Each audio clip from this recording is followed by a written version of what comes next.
You've probably already watched a few other analysis videos.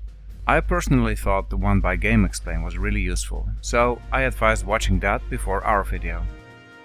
In this video I will point out interesting details that others have missed. You're watching Zelda Pod Smashers. First of all, I want to notice that this is the first 1080p trailer that Nintendo has uploaded for Breath of the Wild. It doesn't necessarily have to be native 1080p gameplay that we're seeing. Some people are telling me that it looks more like 720p, but still it might be a hint at what we can expect from the Switch version. Now with this first scene, there has already been a lot of speculation, but I do want to mention one thing. It's these exact same trees. Look at it, how specific they look. They're all bulky with their branches reaching up, and they have a hole in their stem. And there's 3 of them exactly the same. That looks pretty specific to me, but I'll leave the interpretation to others. Next scene. Is Nintendo hinting at a season-changing feature for Breath of the Wild? If it's not gonna be in the game, why show it like this?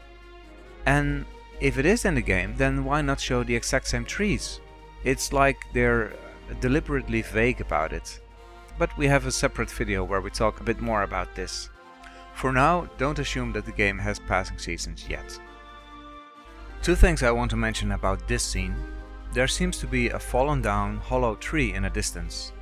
It's nothing all too special because we've seen one in earlier footage. And about this NPC, most seem to think that this is a traveler or a hunter, but I see him more as a guard that patrols the area. But it's impossible to tell. About these 2 NPCs fighting off bokoblins. I'm pretty sure the NPCs are invincible. You can see the bokoblin jump slash at one and it seems to miss without any good reason. Nintendo probably didn't want to deal with NPCs dying or needing to be healed up, so I guess it's pretty logical that they are invincible. It makes you wonder though, if you lure a big boss to them, will they defeat the boss for you? Interesting. This horse head on top of a tent, we've seen it before at E3, only we didn't know what it was. It looks to be pretty close to the Great Plateau. By now, we can be pretty sure that this sign reads stable. It looks to be written in the Hylian alphabet of A Link Between Worlds. Please note that this is not the same as the Sheikah alphabet that has been seen on the shrines, etc. The letters here are a bit vague and technically you could translate it to something else, but then you just get gibberish. Maybe after we tame a horse, is this where we go to get a saddle? This makes me wonder if there will be multiple stables in the game. And do we just buy equipment here? Or can we keep multiple horses and can we swap them out? About the dog. Could this mean that there will be more pets than Wolf Link? It looks like this dog is using the same AI as Wolf Link does. The way it seems to follow this rider. I hope so. I really like Wolf Link. But I don't think it should be an amiibo exclusive. Especially an amiibo that came with a remaster of an old game. And seeing as the 30th anniversary amiibo just give you a bunch of materials that are already in the game, I'm starting to think that the game will offer us more pet options. These villagers that you see here, they really remind me of these 2 guys from Skyloft in Skyward Sword. They have the same long hair and the same stature, I guess. They might be inspired by that game. This village, you probably already saw the cuckoo here. This village here really reminds me of Kamiki village in Okami, which was also surrounded by mountains and had a waterfall and houses like these. But both villages are probably based on Japanese mountain villages or something. Here you can see some blossom on a tree, and also here in this scene. Does this mean it's springtime and seasons are really in this game? And we're also seeing a lot of farming here, also in this tapestry scene. Will we be able to do some of our own harvesting? Could this be Harvest Moon Light? Again, we talked about this in another video, so if you want to know more, check it out. Coming up are a bunch of cutscenes. Now, Nintendo has said before that the storytelling of the game largely consists of finding out what happened 100 years ago. So I'm thinking that a lot of these cutscenes will be flashbacks and they will show what happened back then. Now, in this scene there is a lot to take in.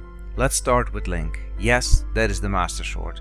But did you know that it's the exact same scabbard as in Skyward Sword? The scabbards have always changed throughout the game. Now for the first time they went with the one from the previous game. Does that mean anything? Notice the symbol on the platform where Link meets Carlos. Does that look familiar? How about now? That's the symbol that Link has on his paraglider.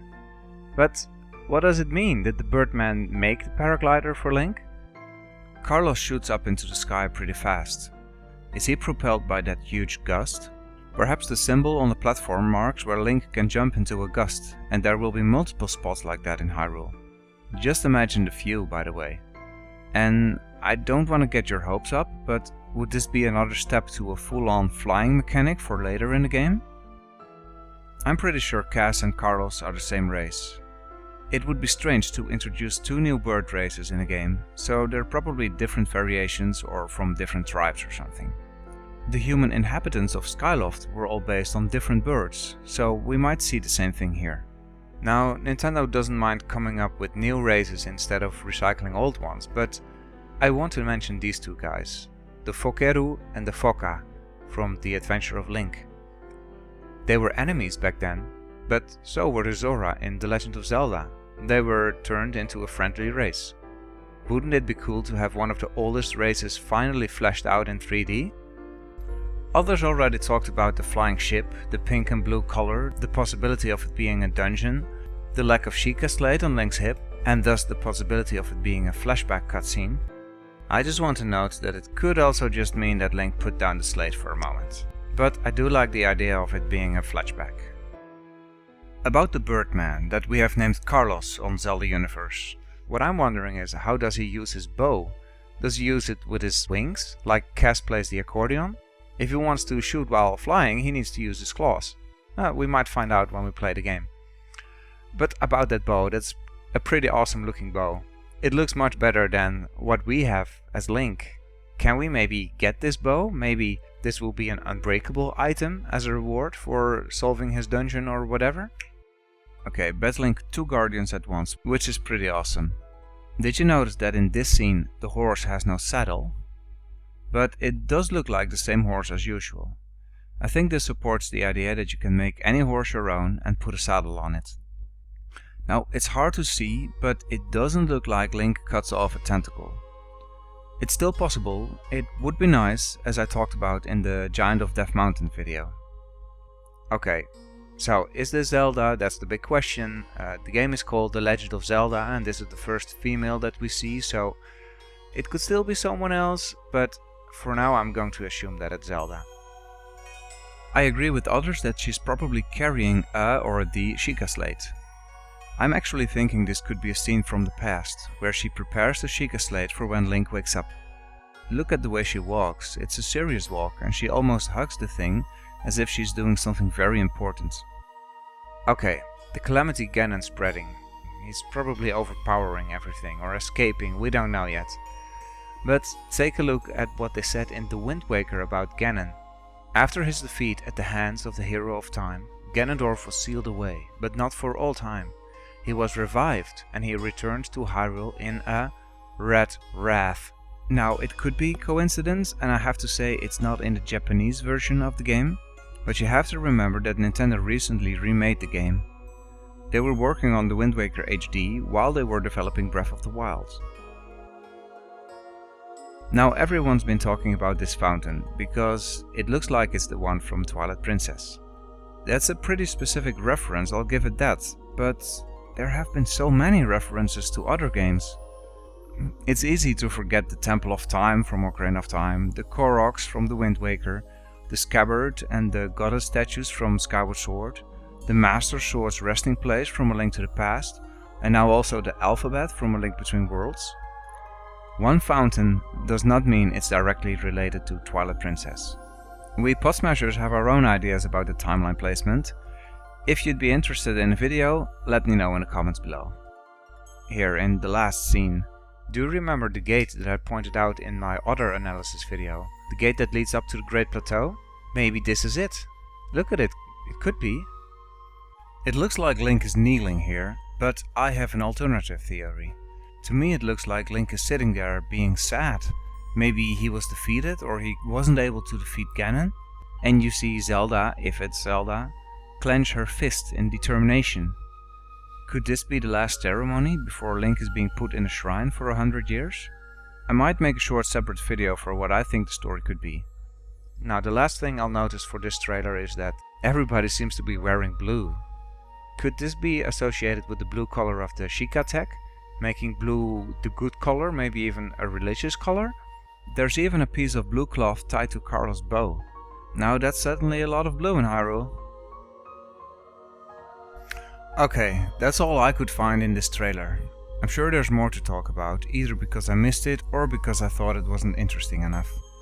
For the gameplay video, I'm already working on a part 2, which should once again supplement the analysis videos that bigger YouTubers are releasing. Until then, leave a comment, let me know what you thought, give it a like or a share. Thanks for watching, I'm Stefan and you've been watching Zelda Pot Smashers.